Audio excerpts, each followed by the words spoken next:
All right, another edition of Riding Home. Ryan Curley here, joined by my friend Paul Finebaum. Good to see you. How you doing, Paul? Ryan, it just seems like yesterday we were hanging out on a cold morning in Athens, and the dogs were number one in the country back then. They were number one in the country. That's not the case anymore. They have a matchup with Michigan in the Orange Bowl. What do they need to fix from that SEC championship game to be successful against Michigan? Ryan, I don't want to sound like Kirby Smart, please, but I think the best thing to do is just forget the Alabama game, act like it didn't happen, and just continue what Georgia was doing until then. And I know that doesn't please everyone. In fact, I ran into a Georgia fan in my neighborhood yesterday, and he's screaming about JT, and you've heard that 1,000 times. I don't know exactly what happened 2.5 weeks ago, but I do know that Michigan is going to be a different type of game. I think matchup wise, it's a much better situation for the dogs, and I would just get back to normal. If I'd like to see more of JT Daniel, but I'm a spectator, and I have no earthly idea why he never got into the game against Alabama. Yeah, see, my thought in that game, it was after the second Stetson Bennett interception, is when I thought, okay, maybe this is when you pull the trigger and let him in. But I'm sure you hear it from all the Georgia fans. We hear it from all the Georgia fans. They're screaming for JT Daniels. But I don't think that's going to be the case. I don't think Kirby Smart's going to make the change. I think he's probably going to stick with Stetson. Do you think that could be a mistake? Or do you think it really matters that much? Well, I don't think it's an issue against Michigan. If Georgia and Alabama meet, then yeah, I do think it would be a mistake. I wouldn't try to do the same thing twice against Alabama, although I think that game is somewhat of an outlier. That's not the same Alabama team we've seen all year, nor is that the same Georgia team. I'm going to try to avoid overwhelming you with cliches at the Christmas season, but that's really where we are in trying to figure that out. So I would just keep going.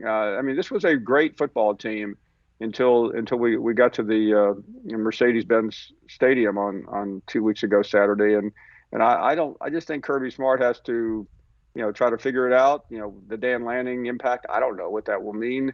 Probably not that much, and just play Michigan. And Michigan is a good team, but they look beatable from my standpoint against Georgia. So I would not panic here, not at all.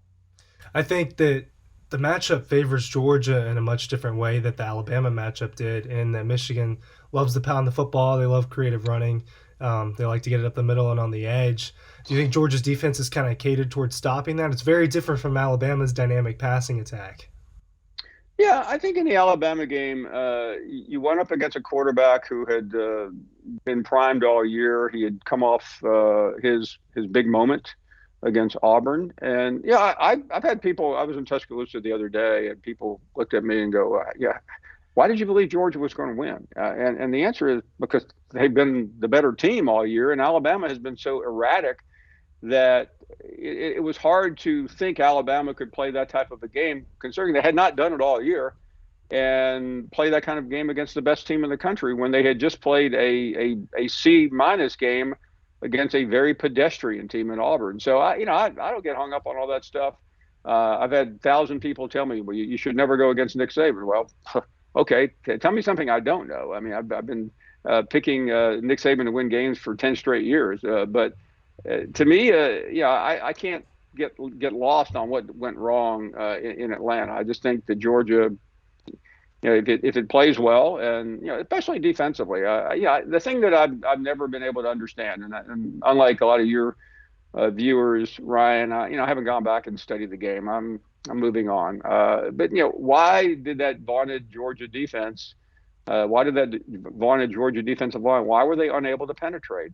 Explain that to me. I'm curious. No, you see, I've gone back and watched the tape a lot, and that's the question I still have: is what happened to them? Alabama's offensive line, for the most part, all year hasn't been as good as what they were the last few years. I know they have one, top 10 potential guy in Neal, but Georgia's defensive line dominated all year long, and then you come into the SEC championship, and that was, in my head, that was really the number one issue because the lack of pressure didn't force Bryce Young to make bad decisions, and he found open guys because he had the time. And going back and watching the tape, that's what I thought, and I didn't understand. But I think you texted me. We texted a little bit back and forth. I think your word was atrocious. It was really bad. The entire defense, because the defense works on a string, and when the front seven is not getting that pressure that you usually get, then the secondary is going to have a harder time. I didn't understand that, and you said you don't go back and watch the game. I did go back and watch the game, but I think it's important for not only the team, the coaches to kind of put that to bed and move forward, but the fans as well. I mean, we hear it some of the loudest. Everyone's really upset about that game, but it's really time to look forward to Michigan. But that can't happen again if they want to win games and win them really soundly. That they can't. They need to get pressure. Yeah, I would like a complete autopsy on what happened that week, and I have not heard much. Again, after the game, everybody goes in a thousand different directions, and things are a little bit different than if there was a game the next week. But I want to know what happened during practice. I want to know the attitude because to me, it was I believe going in, this was okay. Georgia has its opportunity. Let's finish Alabama off. Let's never think about them again this year. And they didn't do that because if we're sitting here in a week and a half or 2 weeks talking about another Georgia Alabama game, all these thoughts are going to come right back. And that's why some Georgia fans are saying, well, big deal. It doesn't matter. Well, it does matter. If the same team you lost to for the SEC championship costs you a national championship. So I think Kirby Smart knows what happened. That's to his advantage. The rest of us still don't, which is to Kirby's advantage as well. But I don't think, I'm not about to look past Michigan. I think it's still a dangerous game. And Michigan has just been a very deceptive team all year. I to this moment don't understand them. I mean, I don't mean to sound unsophisticated, but what they do is pretty basic. And why what I thought was one of the two or three best teams in the country, Ohio State, just got run over by them is still a mystery. Yeah, I've gone back and watched that game. I was working, obviously, doing a Georgia game during that one, but they ran all over Ohio State, and I think one of the biggest things with Michigan is that defensive line. Not only Aiden Hutchinson, but they have I don't want to mispronounce his name, Ojabo. He's got double digit sacks too. Right. They have an elite pass rush, but no, that was I had the same thought as you all year watching Michigan. Was I didn't really think this was a special team, but then they just dissipate Ohio State in the second half, and then Iowa that 42-3 in the Big Ten championship. That's not to go unnoticed. I think Michigan's probably the hottest team in the country right now, coming off those two wins, right there ahead of Alabama off of their big win over Georgia, and that momentum really matters. And you get the break period now between. You had finals. You're the only ones on campus, so I think it's really about how these two teams are going to respond. Georgia's coming off their worst performance of the year, and Michigan's coming off their two best performances of the year. They're really in completely different spots. How much do you think that matters going into this game? I don't think it matters a lot. I've watched a lot of semifinal games, and most of them are one-sided. Now, again, I've been to primarily Alabama games over the years. Last year, Notre Dame, Oklahoma, a couple of years ago, Washington. There've been a Clemson. I mean, there've been a lot of very underwhelming games. Now, why does that matter? I think in semifinal games, coaching really does play into it because you have more time to scheme, you have more time to figure things out. I think the teams with experience are helped because it's hard to stay focused for 3 weeks. That first week everybody's in outer space, and then about right now you've got to try to get people back into a game week mode, which is very difficult, and that's I think why you see so often the difference in the two teams once they get to it. Man, but I don't think this is a mismatch, though. I think a lot of times it's clearly a mismatch, and Michigan is still a very hard team to describe, and you have to. I mean, I'm not trying to skate past what happened in Atlanta, but you do have to be a little concerned about Georgia. The first time they were tested all year, they looked like garbage. So that would not make me feel good as a Georgia fan. I'm not trying to sugarcoat anything here. I mean, you have to be a little bit concerned. Where Jim Harbaugh I mean, I hate to use the cliche of all cliches, playing with house money, but he is. He's already beaten the bank. He beat Ohio State. That was the number one thing of the year. He won the Big Ten. That was almost secondary. Uh, should he beat Georgia? That's just keep moving the chips to the middle of the table. But let's be honest. If Georgia loses this game, suddenly the greatest team in Georgia history becomes a disaster. Please tell me I'm wrong. I completely agree with you, and I think the notion that this was going to be maybe the best defense of all time, it was definitely one of them at the time. That went out the window the first half against Alabama. Um, the job's not it's not over. They still have an opportunity to win the national championship, and that would go down as the first or second best season in Georgia history, along with the 1980 year. you know, there's no shame in 14-1 in a national championship, but no, that notion that this was one of the greatest defenses of all time, it went out the window in one half, not just one game.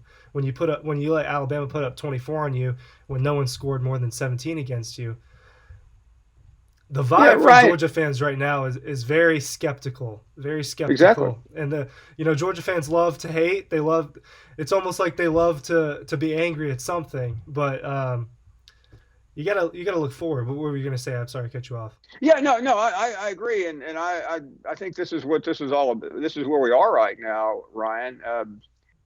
I don't like I mean, if you say, well, what do you like about Georgia? Well, I like the team I saw in all but one game. But what I don't like is the negative energy, and does it have an effect or does it help?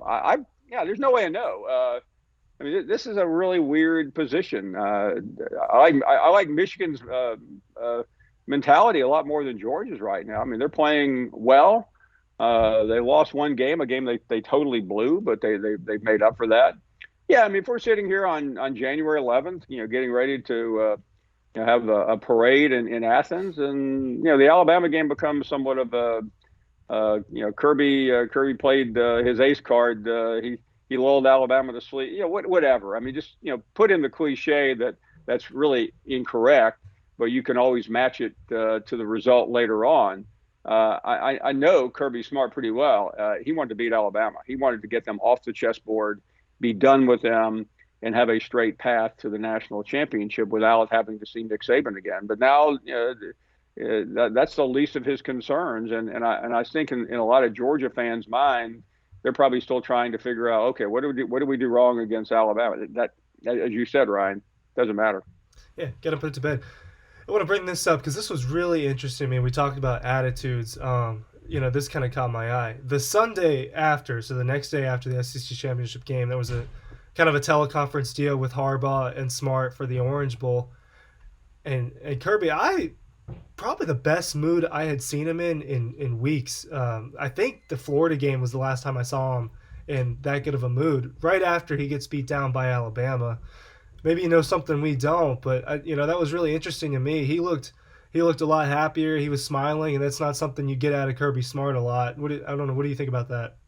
No, I've seen that a couple of times. I saw him again a week later, and I'm like going, does he not realize Georgia blew the SEC championship? But I will tell you, and where I work, and we always act like, oh, the SEC title game is what everyone plays for all year. Well, it's really not.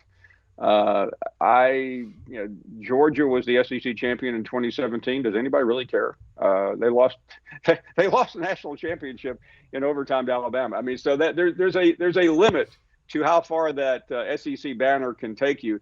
If Alabama walks out of this 21 season and the only flag they fly is the SEC championship, they can probably live with it. Considering what they've done over history, but to me, it's just not that big a deal anymore. We play for the national championship, and I can understand Kirby. Kirby, I think, just wants to get through this next couple of weeks. It should be a great time for him. I'm sure it's not. He's under enormous pressure. I remember having a conversation with you back in July at media days. I remember that particularly because I happened to be in that same room the other night. I was hosting a banquet, and I remember sitting there talking to you about fans being on Kirby Smart. They need to get off his back, And I will tell you this, Ryan, if Georgia is not sitting there as the national champion, it will be hard to make that statement again, because fans will have every right to be critical. And I'm not encouraging it, and I'm not saying I agree with it, but you're not going to see any pundits standing up on tall buildings and telling Georgia fans to shut up. Not after they had it within their hand and they laid one of the biggest eggs I've ever seen in the SEC title game. Yeah, no, I remember that conversation very well, and you were telling me you didn't understand where the pressure was coming from. That kind of the fans need to trust Kirby Smart deal. But if this completely collapsed, maybe there's a little bit more right for some questions and pressure. They had an opportunity for a 15-0 season. It looked like the most dominant team this year. They were the most dominant team all year. I wouldn't say they were as dominant as last year's Bama and the previous year's LSU, but they were closer to that during the regular season. And the collapse happened. And the reality is they have two more games. And if he wants the monkey off his back, or whatever cliche you want to use, he's gonna have to win these two games. And it doesn't matter who it's against, whether it's against Michigan and then Cincinnati or Alabama. I mean, it's not going to matter. The national championship trophy is the most important thing at the end of the day. I agree with you. People are going to forget about the SEC championship to some degree if Georgia wins the national championship, because at that point it just won't matter anymore. They won their first championship in 41 years.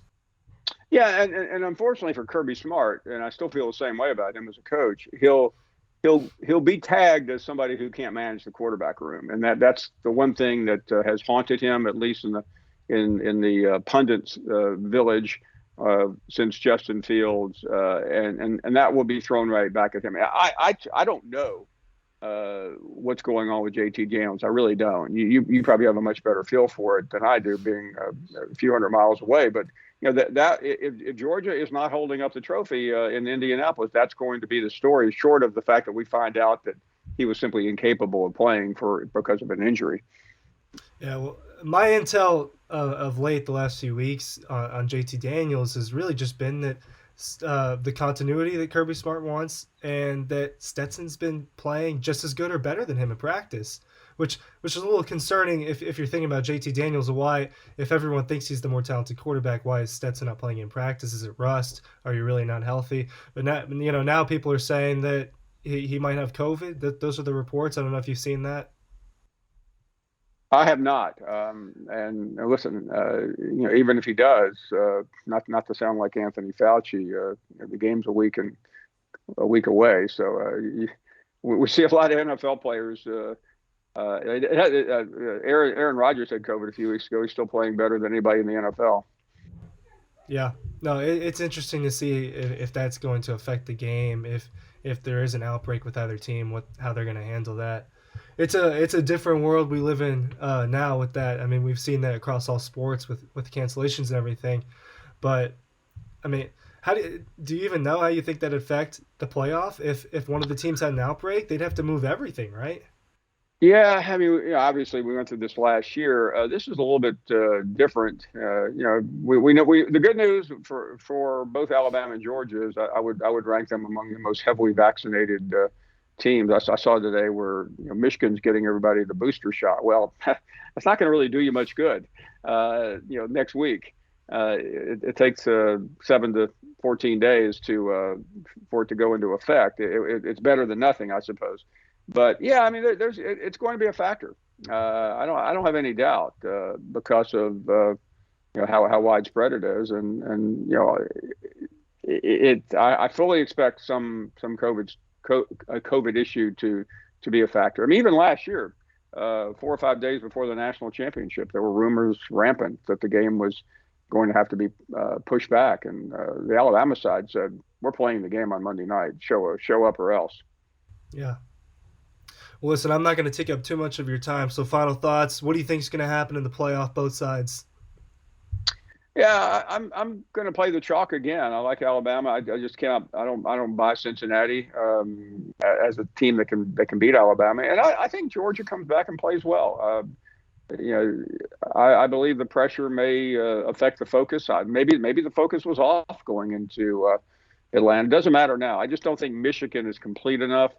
And I expect a game that either Georgia fans are pining for or absolutely dread, and that's a rematch against Alabama. Well, I mean, what do you think would happen in that rematch? Does it depend on what you see in the Orange Bowl? Yeah, yeah. I think what you'll see from the world of punditry, I can go ahead and repeat what everyone is going to say. I went against Nick Saban once. I will not do it again. I think that will be a universal chorus. I think a lot of factors do favor Georgia in that game, but I think Saban will get the benefit of the doubt this time. All right, Paul. Well, thank you for coming on, and I hope you have happy holidays and everything. Christmas is in a few days. Brian, it's been a pleasure getting to know you, and I wish you and your family all the best. All right, thank you, Paul.